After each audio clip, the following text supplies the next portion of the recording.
December മാസത്തിൻ്റെ പകുതി മുതൽ ജനുവരി വരെ ഞങ്ങളുടെ വീട്ടിൽ പിറന്നാൾ ആഘോഷം തന്നെ കേട്ടോ. ചിന്നുൻ്റെയും മണിക്കുട്ടൻ്റെയും ലച്ചുവിൻ്റെയും പിന്നെ എൻ്റെ പിറന്നാളും ഞങ്ങളുടെ വെഡ്ഡിങ്ങും ഒക്കെ ജനുവരി മാസത്തിലാണ്, ഡിസംബർ ജനുവരി മാസത്തിലാണ് വരുന്നത്. പിന്നെ കേക്ക് കൊണ്ടൊരു തല്ലാവും കേട്ടോ. ഒരാളുടെ പിറന്നാളിന് വാങ്ങിയിട്ട് അടുത്ത ആളുടെ പിറന്നാളിന് വാങ്ങിയിട്ടില്ലെങ്കിൽ അപ്പോൾ ആൾക്ക് സങ്കടമാവും. അപ്പോൾ പിന്നെ എല്ലാവരുടെ പിറന്നാളിനും കേക്കൊക്കെ വാങ്ങി അങ്ങനെ കേക്കൊക്കെ മുറിക്കും കേട്ടോ.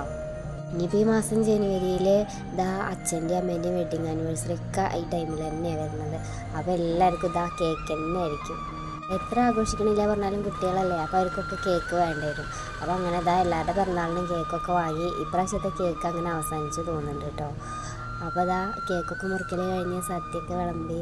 ഇപ്രാവശ്യം ലച്ചുവിൻ്റെ പിറന്നാൾ ഞായറാഴ്ച കൊണ്ട് കുഴപ്പമുണ്ടായില്ല. ചിന്നൂട്ടീൻ്റെയും മണിക്കുട്ടൻ്റെയൊക്കെ പിറന്നാൾ സ്കൂളിലുള്ള ദിവസമായിരുന്നു. അപ്പോൾ അതുകൊണ്ട് പിന്നെ പെട്ടെന്ന് അങ്ങനെ സദ്യയൊക്കെ കൊടുത്ത് അങ്ങനെ സ്കൂളിലേക്ക് പറഞ്ഞയച്ചു. ലച്ചുവിൻ്റെ പിറന്നാളിന് പിന്നെ സ്കൂളൊന്നും ഇല്ലാത്തതുകൊണ്ട് കുഴപ്പമില്ല. ഞങ്ങൾ കേക്കൊക്കെ മുറിക്കൽ കഴിഞ്ഞ് സദ്യയൊക്കെ കഴിച്ചു. അപ്പോൾ അതെല്ലാവരും കൂടെ ഇരുന്ന് സദ്യയൊക്കെ കഴിക്കാം കേട്ടോ. അപ്പോൾ അന്നത്തെ വീഡിയോ ഇത്രയേ ഉള്ളൂ. Okay, bye.